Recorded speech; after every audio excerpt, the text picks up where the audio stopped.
ओम शांति। आज ये हम सुना रहे हैं कि लव मैरिज करने के बाद भी पति पत्नी के संबंध में अनबन क्यों हो जाती है।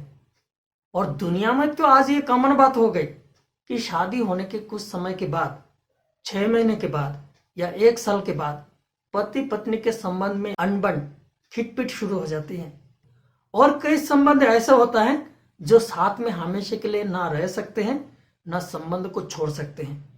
जिंदगी जैसे कि मजबूरी की जिंदगी हो जाती है, दुखदायी जिंदगी हो जाती है। लेकिन लव मैरिज करने के बाद भी आपस में अपनी इच्छा अनुसार संबंध बनाने के बाद भी उसमें भी आपस में अनबन हो जाता है, उसमें भी लड़ाई हो जाती है। क्यों? लेकिन जब कोई कुंवार और कुंवारी का आपस में प्यार हो जाता है और उस संबंध को अगर कोई तोड़ने की कोशिश करते हैं, कोई कितना भी समझाए, किसी के भी समझाने से वे समझने के लिए तैयार नहीं होते हैं।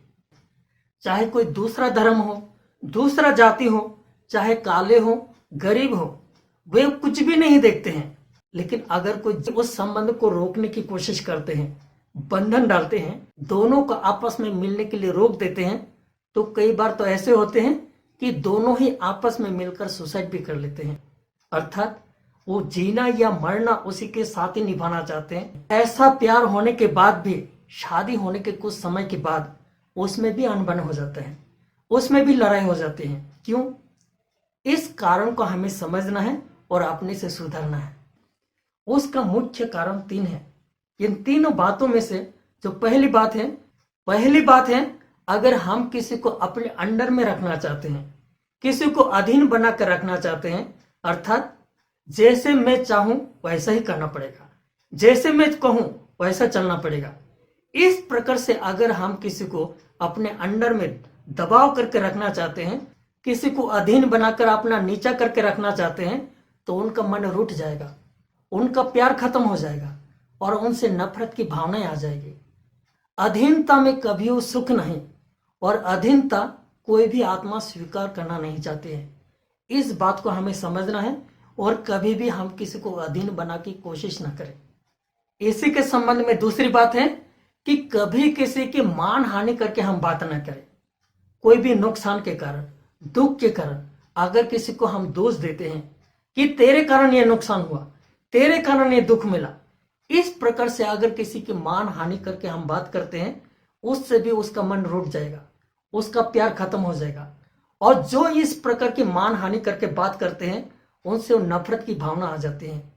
इसलिए अगर हम किसी को अधीन बनाने की कोशिश करते हैं या किसी के मान हानि करके बात करते हैं, तो संबंध में अनबन हो जाता है।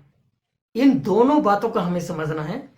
प्यार से जो काम हो सकता है वो गुस्सा से नहीं हो सकता है, जबरदस्ती से नहीं हो सकता है। प्यार से तो हम किसी की जिंदगी की कुर्बानी तक ले सकते हैं। अर्थात जिस घर में पैदा होती है, जिस माँ बाप ने जन्म दिया, पालना देकर बड़ा किया, उस माँ बाप को भूल सकते हैं, उस घर को, उस भाई बहन, वो सारे रिश्ता, एक किसी के प्यार के पीछे सब कुछ भूलकर उसके पीछे भाग जाना, ये क्या कुर्बानी के समान नहीं हुई? तो इस प्रकार से प्यार से किसी की जिंदगी की कुर्बानी तक ले सकते हैं, लेकिन गुस्सा या जबरदस्ती से नहीं।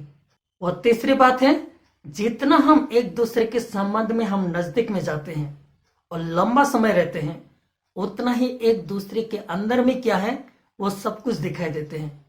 किसी के अंदर में गुण है या अवगुण है, किसी के अंदर में क्या आदत है, बुरी आदत है या अच्छी आदत है, किसी के संस्कार क्या है, वो सब कुछ दिखाई देते हैं। अगर किसी के अंदर में अवगुण है, बुरी आदतें हैं, तो उनसे नफरत की भावनाएं आती हैं। अगर हम गुण देखते हैं तो उनसे प्यार पैदा होते हैं। अगर हमें एक साथ में ही रहना है तो हम किसी के अवगुण को देखने की कोशिश ना करें। अगर किसी के अंदर में अवगुण है भी तो हम अवगुणों को देखने की कोशिश ना करें। अवगुण देखते हुए भी एक दूसरे के अंदर में गुण क्या है उसको हम देखने की कोशिश करें और गुणों का ही वर्णन करें, और दूसरे एक दूसरे का हम रिगार्ड रखना सीखें। तो कैसे भी हमारा संबंध हो, किसी भी संबंध में कभी भी अनबन नहीं होगा। ओम शांति।